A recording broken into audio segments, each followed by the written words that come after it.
അള്ളാഹു ഒരു പ്രസ്ഥാനത്തെ ഏറ്റെടുക്കുവാനും അള്ളാഹു ഒരു ആലിമിനെ ഒരു പറ്റം ആലിമീങ്ങളെ സ്വീകരിക്കാനും തയ്യാറായാൽ ഈ ലോകത്ത് എന്തു തന്നെ സംഭവിച്ചാലും അതിന് യാതൊരു പ്രയാസവുമില്ലാതെ ഈ സാർത്ഥവാഹ സംഘത്തിന് മുന്നോട്ട് പോകാൻ കഴിയുമെന്ന് റബ്ബ് സുബ്ഹാനഹു വ തആല അചഞ്ചലമായി നമ്മെ പഠിപ്പിക്കുന്നുണ്ട്. ഖാല റബ്ബി ബിന്നൈബ്നി മിൻ അഹ്ലി ഫഇന്ന വഅദകൽ ഹഖ് വഅൻത അഹ്കമുൽ ഹാകിമീൻ. റബ്ബേ, എന്റെ മകൻ എന്റെ കുടുംബാംഗമാണ്. അല്ലാഹുവേ, എന്റെ മകനെ നീ രക്ഷപ്പെടുത്തണേ എന്ന് മഹാനായ നൂഹ് നബി അലൈഹി സ്വലാത്തു വസ്സലാം പ്രാർത്ഥിക്കുമ്പോ സയ്യിദുനാ നൂഹ് നബി അലൈഹി സ്വലാത്തു വസ്സലാമിന് അല്ലാഹു കൊടുക്കുന്ന മറുപടി ഖാൽ യാ നൂഹ് ഇന്നഹു ലൈസ മിൻ അഹ്ലിക, അവൻ നിന്റെ കൂട്ടനല്ല. പല വ്യാഖ്യാനമുണ്ടെങ്കിലും ഒരഭിപ്രായം, അതിൽ പ്രധാനപ്പെട്ട ഒരഭിപ്രായം മഹാനായ നൂഹ് നബി അലൈഹി സ്വലാത്തു വസ്സലാമിന്റെ ആദർശവടിയിലൂടെ സഞ്ചരിക്കാത്ത ഒരു മകൻ അങ്ങയുടെ മകനല്ല എന്ന് മഹാനായ നൂഹ് നബി അലൈഹി സ്വലാത്തു വസ്സലാമിന് അല്ലാഹു തആല മറുപടി കൊടുക്കുകയും നൂഹ് നബി അലൈഹി സ്വലാത്തു വസ്സലാം അതിനെ പശ്ചാത്തപിക്കുകയും ചെയ്യുന്ന രംഗം വിശുദ്ധ ഖുർആൻ നമ്മെ പഠിപ്പിക്കുന്നുണ്ട്. എന്റെ സഹോദരങ്ങളെ, അങ്ങനെ മഹാനായ അഷ്റഫുൽ ഖൽഖ് റസൂലുള്ളാഹി സ്വല്ലല്ലാഹു അലൈഹി വസല്ലം തങ്ങളിലേക്ക് അള്ളാഹുവിന്റെ ദീനിന്റെ പ്രബോധനത്തിന്റെ ദൗത്യം എത്തിക്കുമ്പോ ഖാത്തിമുൻ നബിയീൻ മുഹമ്മദ് മുസ്തഫ സല്ലല്ലാഹു അലൈഹി വസല്ലം തങ്ങൾ വരെ നീണ്ടുന്ന 1,00,000-ലേറെ വരുന്ന അമ്പിയാക്കൾ ഈ തൗഹീദിന്റെ യഥാർത്ഥ ദീനിന്റെ പ്രബോധന ദൗത്യം ഏറ്റെടുത്തുകൊണ്ട് വിവിധ കാലഘട്ടങ്ങളിൽ, വിവിധ സമുദായങ്ങളിൽ, വിവിധ സമൂഹങ്ങളിൽ, വിവിധ രാജ്യങ്ങളിൽ അതിന്റെ പ്രബോധന ദൗത്യം ഭംഗിയായി നിർവഹിച്ചു. ആ സമയത്തെല്ലാം അല്ലാഹു സുബ്ഹാനഹു വ തആല വിശുദ്ധ ഖുർആനിലൂടെ നമ്മെ പഠിപ്പിച്ചു, ഇസ്ലാം, റബ്ബിന്റെ അടുത്ത് സ്വീകാര്യമായ മതം യഥാർത്ഥ ഇസ്ലാം മാത്രമാണ്.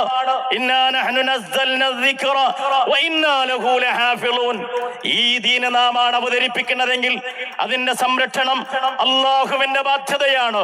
അള്ളാഹു ഒരു പ്രസ്ഥാനത്തെ ഏറ്റെടുക്കുവാനും അള്ളാഹു ഒരു ആലിമിനെ ഒരു പറ്റം ആലിമീങ്ങളെ സ്വീകരിക്കാനും തയ്യാറായാൽ ഈ ലോകത്ത് എന്തു തന്നെ സംഭവിച്ചാലും അതിന് യാതൊരു പ്രയാസവുമില്ലാതെ ഈ സാർത്ഥവാഹ സംഘത്തിന് മുന്നോട്ട് പോകാൻ കഴിയുമെന്ന് റബ്ബ് സുബ്ഹാനഹു വ തആല അചഞ്ചലമായി നമ്മെ പഠിപ്പിക്കുന്നുണ്ട്.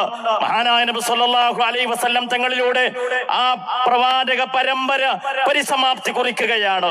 മകാന മുഹമ്മദുൻ നബാ അഹദും മിൻ റിജാലിക്കും വലാകിൻ റസൂലുള്ളാഹി വഖാതമിൻ നബിയീൻ. പരിശുദ്ധ ഖുർആൻ സൂറ അൽ അഹ്സാബിലൂടെ നമ്മെ പഠിപ്പിക്കുകയാണ്.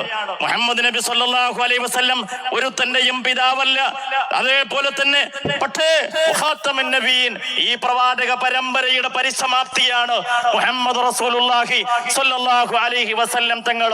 അത് ഹബീബായ തങ്ങൾ തന്നെ വിളംബരം ചെയ്യൂ, അന ഖാതമുൻ നബിയീൻ ലാ നബിയ്യ ബഅദി, ഞാൻ അന്ത്യപ്രവാചകനാണ്, എനിക്ക് ശേഷം ഇനി ഒരു പ്രവാചകനില്ല. പിന്നെ ഈ പ്രവാചകന്മാരുടെ ദൗത്യം ഏറ്റെടുക്കാനുള്ളത് ആരാണ്? അൽ ഉലമാഉ വറസത്തുൽ അംബിയാ. ആദം നബി അലൈഹി സ്വലാത്തു വസ്സലാം മുതൽ തുടങ്ങി അഷ്റഫുൽ ഖൽഖ് റസൂലുള്ളാഹി സ്വല്ലല്ലാഹു അലൈഹി വസല്ലം തങ്ങളിൽ പരിസമാപ്തി കുറിക്കുന്ന വിശുദ്ധ ഇസ്ലാമിന്റെ പ്രവാചക പരമ്പര പരിസമാപ്തി കുറിക്കുമ്പോ ലോകാന്ത്യം വരെ വിശുദ്ധ ഇസ്ലാമിന്റെ പ്രബോധനം ഏറ്റെടുത്തുകൊണ്ട്, ഈ ദൗത്യം ഏറ്റെടുത്തുകൊണ്ട് പ്രവാചകന്മാരുടെ അനന്തരഗാമികളായി മുന്നോട്ട് പോകേണ്ടത് ഉലമാക്കളാണെന്ന് പരിശുദ്ധ റസൂൽ സല്ലല്ലാഹു അലൈഹി വസല്ലം തങ്ങൾ നമ്മെ പഠിപ്പിക്കുകയുണ്ടായി. ആ ദൗത്യം മുന്നോട്ട് പോകുമ്പോ പ്രവാചകന്മാർ നേരിട്ട പോലെ തന്നെ ഉലമാക്കളും ഈ പ്രബോധന രംഗത്തേക്ക് ഇറങ്ങുന്ന ഓരോരുത്തരും അതിന്റെ പ്രയാസങ്ങളും പ്രതിസന്ധികളും നേരിടുമെന്ന് നമുക്ക് കാണാൻ സാധിക്കുന്ന കാര്യമാണ്. ഇവിടെ വിഭജനങ്ങൾ ഉണ്ടാകും, വിഘടന വിദണ്ഡവാദങ്ങൾ ഉണ്ടാകും, വിശുദ്ധ ഇസ്ലാമിൽ വെള്ളം ചോർക്കൽ ഉണ്ടാകും, വിശുദ്ധ ഇസ്ലാമിന് വഴിതെറ്റിക്കാനുള്ള ശ്രമകരമായ പ്രവർത്തനങ്ങൾ ഉണ്ടാകും. അതിനെല്ലാം അതിജീവിച്ച് മുന്നോട്ട് പോകേണ്ടത് അതാത് കാലത്തെ പണ്ഡിതന്മാരുടെ ദൗത്യമാണ്. കാരണം അങ്ങനെയാണ് പ്രവാചകന്മാര് പ്രബോധന ദൗത്യം നിർവഹിച്ചത്. മഹാനായ സയ്യിദുനാ മൂസാ നബി അലൈഹി സ്വലാത്തു വസ്സലാം വിശുദ്ധ ഇസ്ലാമിന്റെ പ്രബോധനവുമായി കടന്നു വരുമ്പോ ജാലവിദ്യക്കാരുടെ, ഫറോവയുടെ, കിങ്കരന്മാരുടെ അതിശക്തമായ എതിർപ്പിനെയാണ് അവഗണിക്കേണ്ടി വന്നത്. തന്റെ ജീവന് ഭീഷണി നേരിടുന്നു, ജനനം പോലും ഭീഷണമായ ഒരു സാഹചര്യത്തിലാകുന്നു. ആ സമയത്ത് എല്ലാ ജാലവിദ്യകളെയും എല്ലാ മാന്ത്രിക വിദ്യകളെയും പരാജയപ്പെടുത്തിക്കൊണ്ട് സയ്യിദുനാ നൂഹ് നബിയും സയ്യിദുനാ മൂസാ നബി അലൈഹി സ്വലാത്തു വസ്സലാം അവിടെ ഉഗ്രഭാവത്തോടുകൂടി വിശുദ്ധ ഇസ്ലാമിന്റെ പ്രബോധനം നിർവഹിച്ചു. മഹാനായ സയ്യിദുനാ ഈസ നബി അലൈഹി സ്വലാത്തു വസ്സലാം കടന്നു വരുന്നത് നമുക്കറിയാം. അന്ന് ഏറെ പ്രചാരം നേടിയത് ട്രീറ്റ്മെന്റ് ആയിരുന്നു, ചികിത്സാ രംഗമായിരുന്നു. അന്ന് അവർക്ക് കണ്ടെത്താൻ കഴിയാത്ത, അവർക്ക് നേരിടാൻ കഴിയാത്ത, പരിഹാരം കണ്ടെത്താൻ കഴിയാത്ത 4 മാർഗങ്ങൾ മഹാനായ ഈസ നബി അലൈഹി സ്വലാത്തു വസ്സലാം ലോകത്തിന് സമർപ്പിച്ചു. മരിച്ചവരെ ജീവിപ്പിക്കാൻ അല്ലാഹു തആല പ്രത്യേക സിദ്ധി നൽകി മഹാനായ ഈസ നബി അലൈഹി സ്വലാത്തു വസ്സലാമിന്. മരിച്ചു കിടക്കുന്ന ആട് അരികത്ത് ചെന്ന് ഇതിനില്ല എന്ന് ഈസ നബി അലൈഹി സ്വലാത്തു വസ്സലാം പറഞ്ഞാൽ അയാൾക്ക് ജീവിതത്തിലേക്ക് തിരികെ വരാൻ അല്ലാഹു തആല അവസരം നൽകുകയാണ്. ജന്മനാ അന്ധനാണെങ്കിലും അതിന് പരിഹാരം കാണാൻ സാധിക്കുന്നു. കുഷ്ഠരോഗത്തിന് ശമനം കൊടുക്കാൻ കഴിയുന്നു.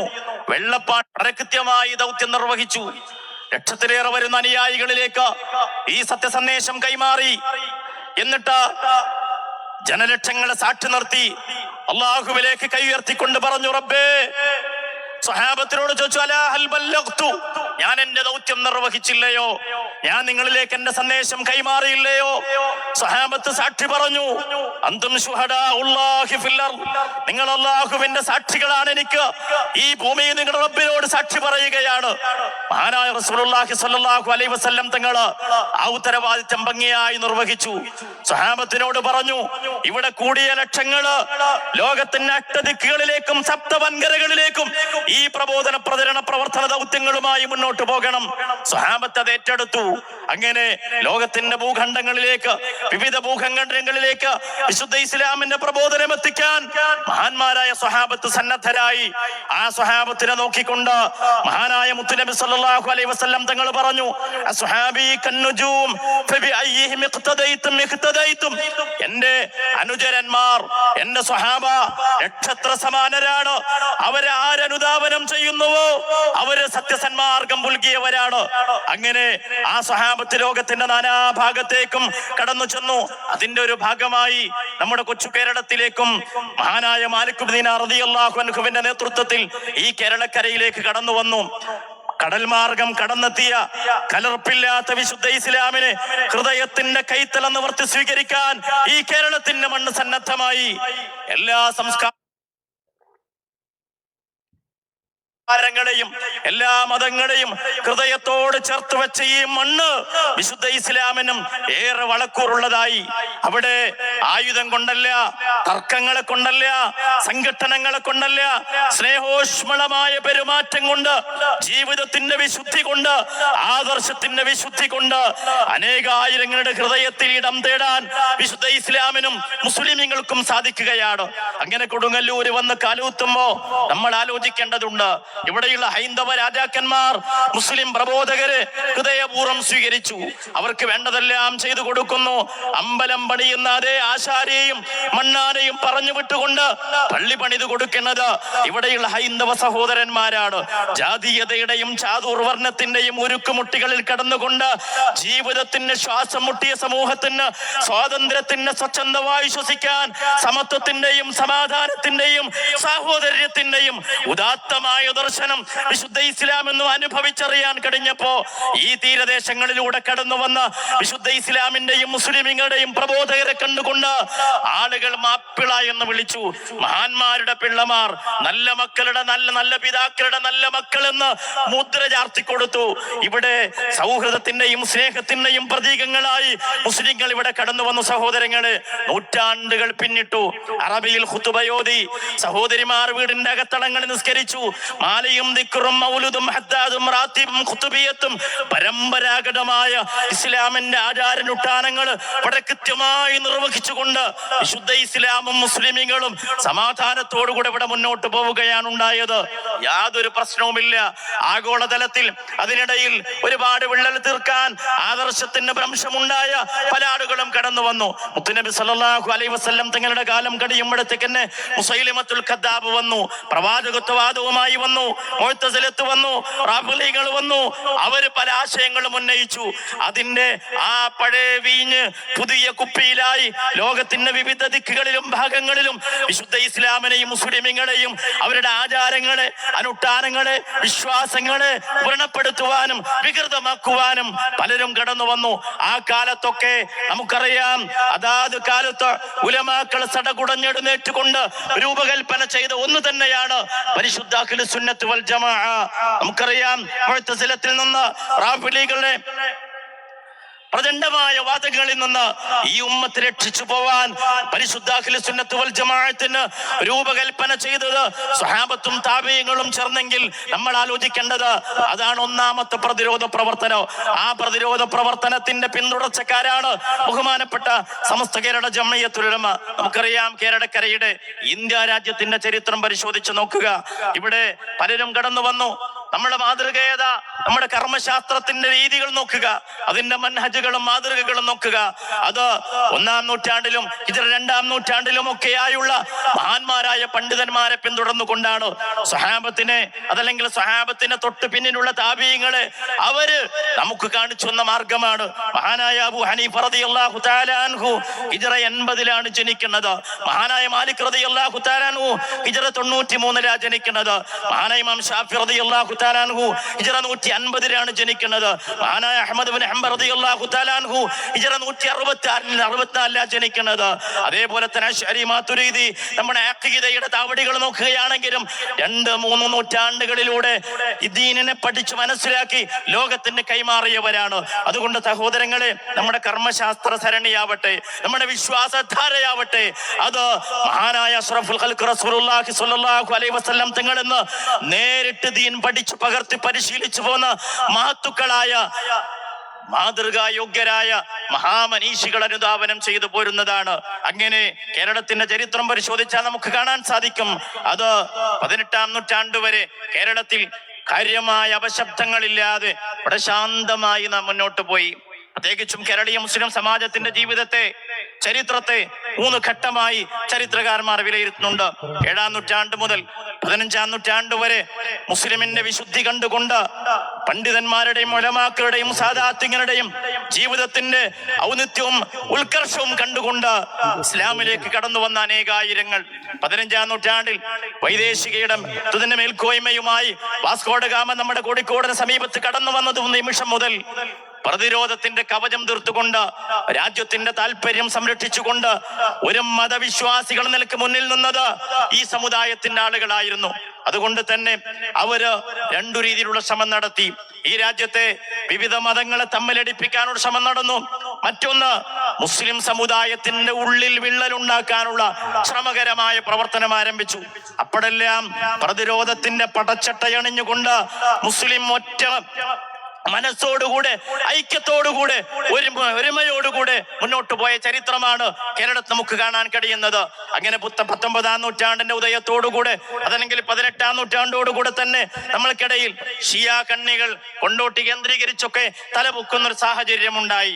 അങ്ങനെ വാസ്തവത്തിൽ പിന്നീട് 19-ാം നൂറ്റാണ്ട് വരുന്നതോടുകൂടെ നജ്ദിയൻ തൗഹീദിന്റെ രംഗപ്രവേശവും നമ്മുടെ കേരളത്തിലേക്ക് വന്നു. അതിന്റെ പ്രത്യേകിച്ചും നമുക്കറിയാം, പല രീതിയിൽ അന്ന് സ്വാതന്ത്ര്യ സമരം അതിശക്തമായി നടക്കുമ്പോ ഭീരുക്കളായ ചില ആളുകൾ തെക്കൻ തിരുവിതാംകൂറിലേക്ക് ചേക്കേറുകയും അവിടെ ചെന്നുകൊണ്ട് ചില നാട്ടുതർക്കങ്ങളിലും കുടുംബ വഴക്കുകളിലും ഇടപെട്ടുകൊണ്ടാണ് മെല്ലെ മെല്ലെ നമ്മുടെ പാരമ്പര്യത്തിന്റെ കടുത്തിൽ കത്തിവെക്കാനും നിരാക്ഷേപം തുടർന്നു വന്ന ഇസ്ലാമിക ആചാരാനുഷ്ഠാനങ്ങളെ അനാചാരങ്ങളാക്കി മുദ്രകുത്താനും അതോടൊപ്പം തന്നെ വിശുദ്ധ ഇസ്ലാമിന്റെ വിശ്വാസധാരയിലും ആചാരങ്ങളിലും അനുഷ്ഠാനങ്ങളിലും വെള്ളം ചേർക്കാനും തുനിഞ്ഞു വന്നത് ഈ ഒരു രംഗത്താണ്. ഈ കോഴിക്കോടിന്റെ നഗരത്തിൽ, ഈ കോഴിക്കോടിന്റെ മണ്ണിൽ വെച്ചുകൊണ്ട് മഹാനായ സാദാത്യങ്ങളും ഉലമാക്കളും സടകുടഞ്ഞെഴുന്നേറ്റു. 1925 എത്തുമ്പോ അതിശക്തമായ ഒരു ആലോചനയിലേക്ക് സമസ്ത എന്ന ആശയത്തിന്റെ പിറവിയെടുക്കുകയാണ്. 926 ഇതേ ടൗൺ ഹാളിൽ വെച്ചുകൊണ്ട് എന്റെ പ്രിയപ്പെട്ടവരെ, മഹാന്മാരായ സാദാത്യങ്ങളും ഉലമാക്കളും ചേർന്നുകൊണ്ട് ഒരു ആദർശ പ്രസ്ഥാനത്തിന് രൂപകൽപ്പന ചെയ്തു. അതാണ് സമസ്ത കേരള ജംഇയ്യത്തുൽ ഉലമ. എന്റെ പ്രിയപ്പെട്ടവരെ, അതില്ലായിരുന്നുവെങ്കിൽ, ഈ സമസ്ത നമ്മുടെ മണ്ണിലില്ലായിരുന്നുവെങ്കിൽ എന്താകും നമ്മുടെ കേരളത്തിന്റെ സ്ഥിതി? കേരളത്തിന് വലിയ അധികാരത്തിന്റെ പാരമ്പര്യമൊന്നും പറയാനില്ല. മുസ്ലിം രാജാക്കന്മാരുടെ കഥകളൊന്നും അധികം പറയാനില്ല. ചെറിയ രീതിയിലൊരു അറക്കൽ രാജകുടുംബത്തിന്റെ സാന്നിധ്യം, ടിപ്പുവിന്റെ ചെറിയൊരു തേരോട്ടം, ആലി മുസ്ലിയാരുടെ കുറച്ചു കാലം നീണ്ടുനിന്ന ഒരു ഖിലാഫത്ത് ഗവൺമെന്റ്, അതിനപ്പുറത്തേക്ക് ഒരു രാഷ്ട്രീയ പാരമ്പര്യം കേരളീയ മുസ്ലിം സമാജത്തിന് കാര്യമായ അവകാശം.